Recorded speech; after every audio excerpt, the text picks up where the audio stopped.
주시는 말씀은 시편 107편 23절에서 43절 말씀입니다. 시편 107편 말씀은 어려움 가운데 흩어져 있던 이스라엘 백성들이 하나님 앞에 나와 공동체가 회복되는 내용입니다.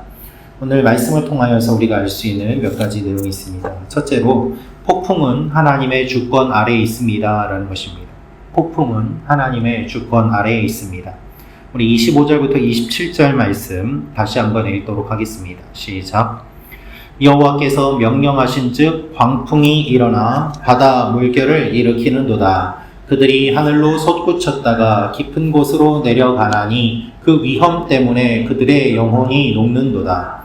그들이 이리저리 구르며 취한 자같이 비틀거리니 그들의 모든 지각이 혼돈 속에 빠지는도다. 아멘. 오늘 말씀을 보면은 바다에서 일하는 자들이 하나님의 일을 본다라고 기록되어 있습니다. 바다에서 일하는 사람들은 여러 상황과 환경을 맞닥뜨리게 됩니다.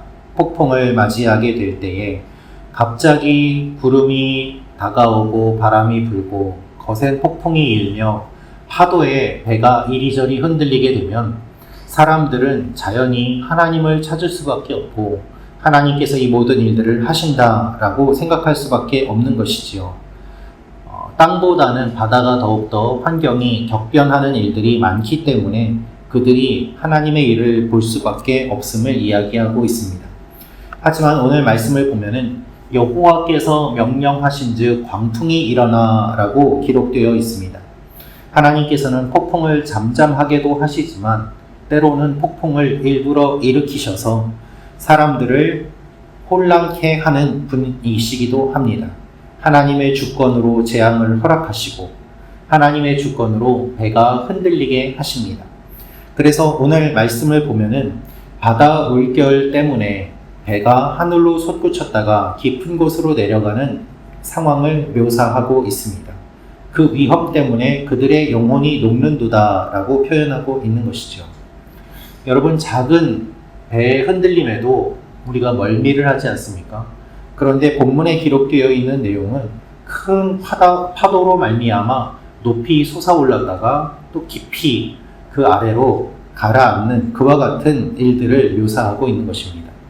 요동치는 파도 속에서 배가 솟구쳤다가 떨어지는 그 상황이 반복되면 사람들은 술 취한 사람들처럼 비틀거릴 수밖에 없고 중심을 잡으려고 해도 흔들릴 수밖에 없습니다.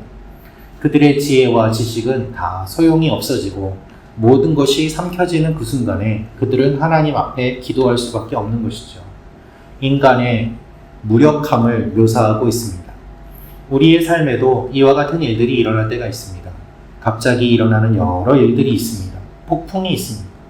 그런 일들을 경험하면 우리는 취한 자들처럼 비틀거리고 중심을 잃고 어떻게 해야 될지 몰라 당황하고 또한 당황하기도 합니다. 그러나 오늘 말씀은 이 폭풍의 근원이 어디에서 왔는지를 이야기합니다.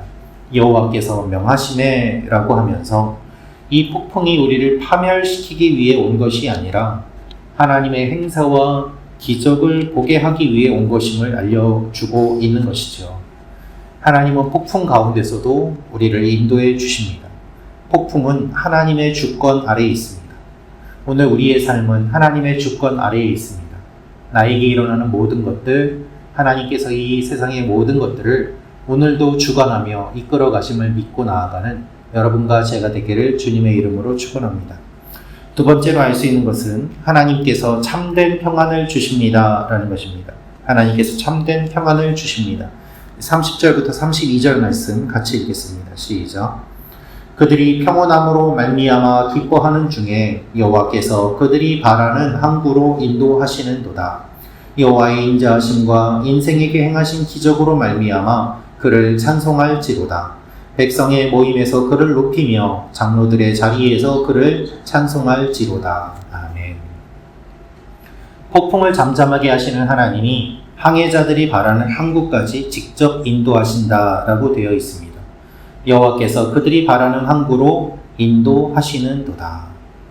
몰아치는 폭풍과 거친 파도가 어떻게 잠잠해집니까? 우리는 알 수 없습니다. 그러나 하나님께서 명하셔서 잠잠하게 하시고 하나님께서 이끌어 가심을 오늘 말씀을 통해서 우리가 알게 됩니다.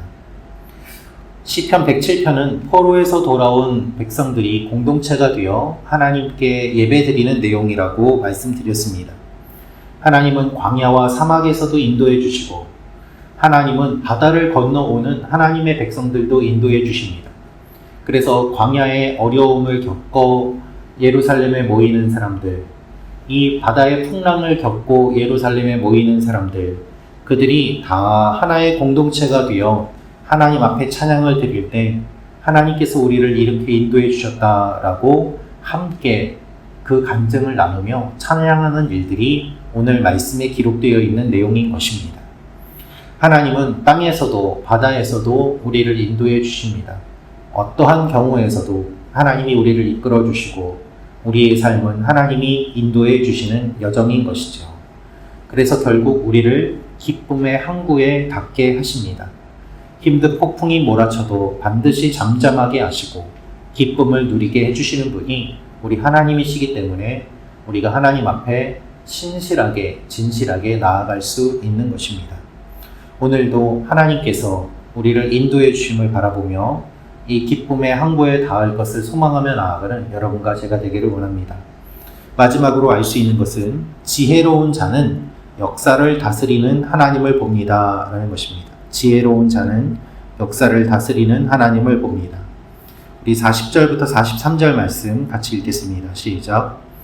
여호와께서 고관들에게는 능력을 쏟아부으시고 길 없는 황야에서 유리하게 하시나 궁핍한 자는 그의 고통으로부터 건져주시고 그의 가족을 양떼같이 지켜주시나니 정직한 자는 보고 기뻐하며 모든 사악한 자는 자기 입을 봉하리로다. 지혜 있는 자들은 이러한 일들을 지켜보고 여호와의 인자하심을 깨달으리로다. 아멘. 본문의 마지막 단락은 개인의 구원을 넘어서 역사와 자연 전체를 향한 하나님의 주권으로 확장됩니다. 강이 광야로 변하기도 하고 샘이 마른 땅이 되기도 한다고 기록되어 있습니다. 반대로 마른 땅이 샘 근원이 되기도 합니다. 공격하는 악인들이 없어집니다. 폭풍이든 권력이든 인간의 횡포든 하나님을 대적하는 것들은 사라지게 되고 하나님께서 말씀하시면 아무리 많은 물이 나오는 샘이라고 하더라도 광야가 되고 또한 광야라고 하더라도 그곳에서 샘이 남을 말씀하고 계십니다. 하나님께서 하나님의 백성들을 고통에서 건져주시고 또한 교만한 권력자들을 물리치시는 내용을 기록하고 있습니다. 이것을 통하여서 하나님이 어떻게 역사하시는지를 깨닫는 자는 지혜로운 자라는 것이죠. 시편 107편은 구원의 은혜에 우리가 어떻게 반응해야 하는지를 보여줍니다. 내가 개인적으로 경험한 은혜를 공동체의 예배를 통해서 함께 나누고 찬양합니다. 그리고 우리에게 주신 복이 우리 개인을 위한 것이 아니라 교회 공동체와 하나님 나라를 위한 것임을 기억하며 나아가는 것을 말씀하십니다. 그래서 지혜 있는 자들은 이러한 일들을 지켜보고 여호와의 인자하심을 깨달으리로다 라고 말씀하고 있습니다. 눈에 보이는 여러 일들이 그냥 일어나는 일이 아니라 하나님께서 역사하시는 것임을 보고 깨닫는 사람, 그들이 영적으로 깊이 있는 사람임을 말씀하고 계신 것입니다. 이 아침에 우리가 기도할 때 우리의 눈에 보이는 것만 보지 않게 하시고 보이지 않는 것들을 보게 하심으로 말미암아 하나님이 우리의 삶을 인도해 주시고 또한 우리 모두를 이끌어 주심을 바라보며 나아가는 여러분과 제가 되기를 원합니다. 기도하겠습니다. 구독과 좋아요는 달아